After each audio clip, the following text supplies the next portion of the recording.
Oh my God. Listen, everybody. Ling Wong the panda is giving birth. Get Corningstone over there right away. So, once upon a time in the 1970s, down in San Diego, there was a very hair-raising situation where a news anchor was actually pushed by another news anchor into a habitat for a bear. Another brave but foolish news anchor jumped in to save her and immediately regretted his decision. I immediately regret this decision. Yes, those news anchors were Veronica Corningstone and Ron Burgundy. And we're actually here where they shot part of, I don't think they shot entirely, the bear rescue thrilling conclusion of Anchorman. Here, as you'll see, these pits aren't not deep like you saw in the movie. I don't know if those are sound stages or somewhere else. But here's the old Los Angeles Zoo. It's so cool that this old location still exists. You can picnic here, you can wander around, there's hiking trails all over. It's open to the public, like any other park, basically. It's closed at sundown, so you can't stay too long. And I have to jump in right here because I didn't know it at the time, but the very first enclosure, this is where Anchorman was shot, right here. As you see, we will do an overlay from the movie. There are the bears in Anchorman, and you see the doorways line up exactly. Very, very obvious. And you'll hear very quickly that this is a very important enclosure when it comes to ghost stories, too. And as long as we are stopped, let's go ahead and just jump into the location as seen from Google Earth as we jump into the old abandoned LA Zoo. And again, that is the LA Zoo. We are not in San Diego. Actually, most of Anchorman was shot in Los Angeles. I know. And actually, the last location we talked about in Los Feliz, we talked about the Dresden Room. The Dresden Room is another location that Anchorman shot at. In the video, I parked back here and walked up here, and this was the first enclosure we saw. I'm curious to see. I still have never seen this from Google Earth, so I'm curious how detailed it will be. But right away, we're still quite a bit above an estimated 1,400 feet as our cruising altitude right now. I'm walking up this pathway here, and this is the first enclosure here where Anchorman was shot.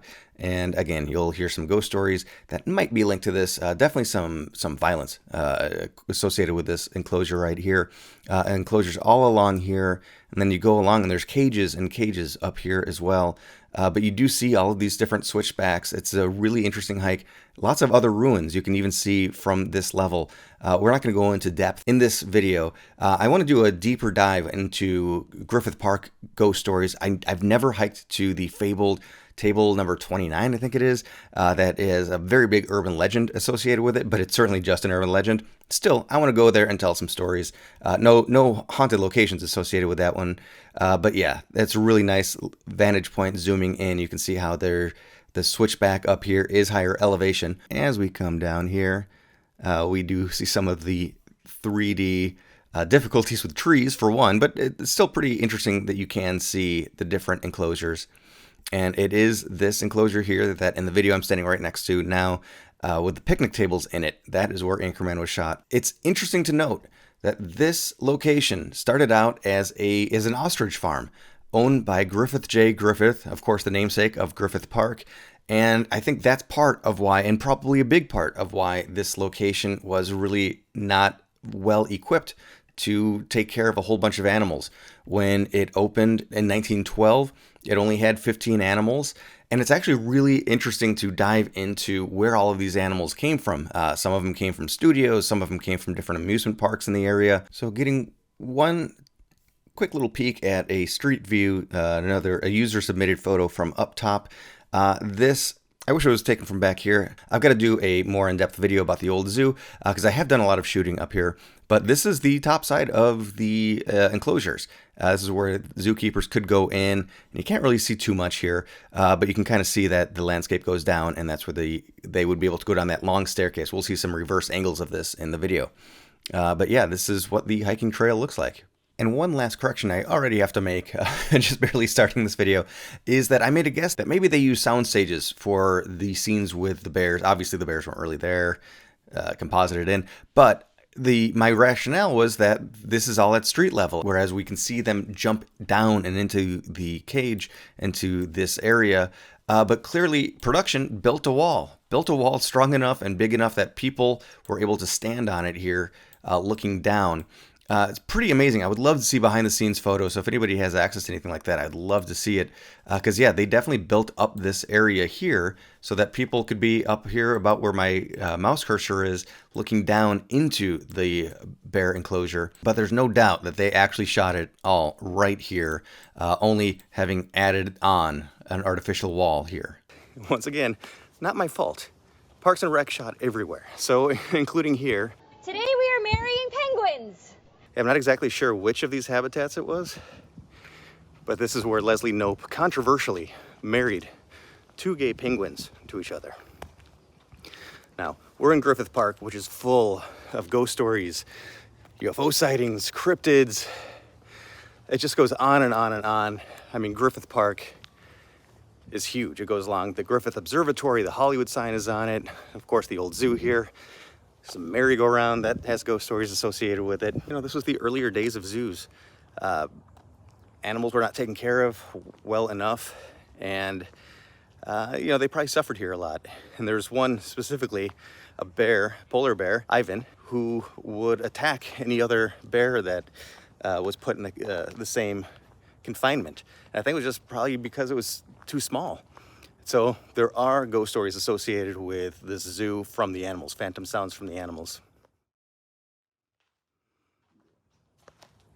Just going back into one of the habitats.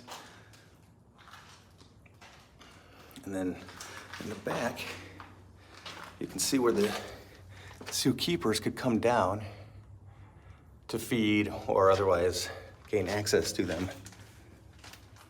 It's a point of view you don't usually have. What the animal sees looking out.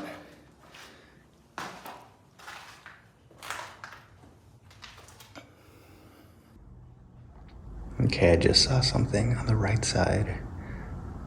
I'm gonna guess it was a bird or something. It was in that stairwell. It's black, it's low to the ground.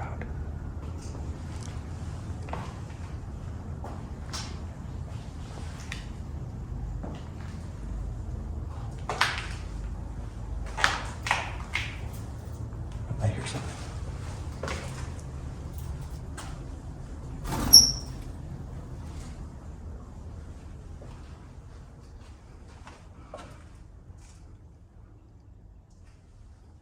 Oh, there it goes.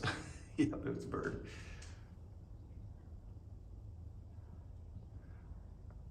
Okay, and that's why we do this. To scare the hell out of ourselves.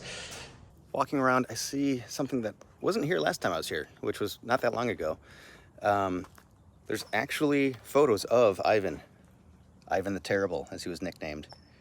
Of course, it's glossing over the cruelty and maybe how he got that nickname of Ivan the Terrible. And there he is again. I'm gonna try to see if we can find that same enclosure with the stepped walkway relief there. But yeah, here we go. Some of the basic information. Founded in 1912 and ran until 1965.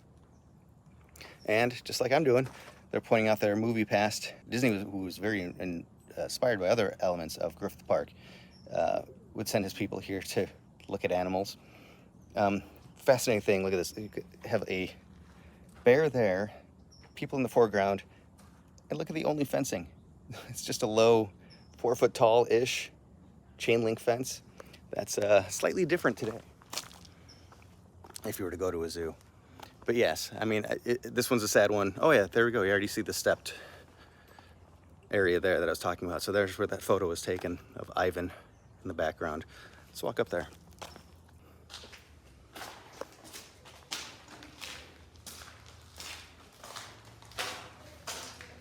So here's where that photo was taken. Ivan looking out from there. Some big steps down here.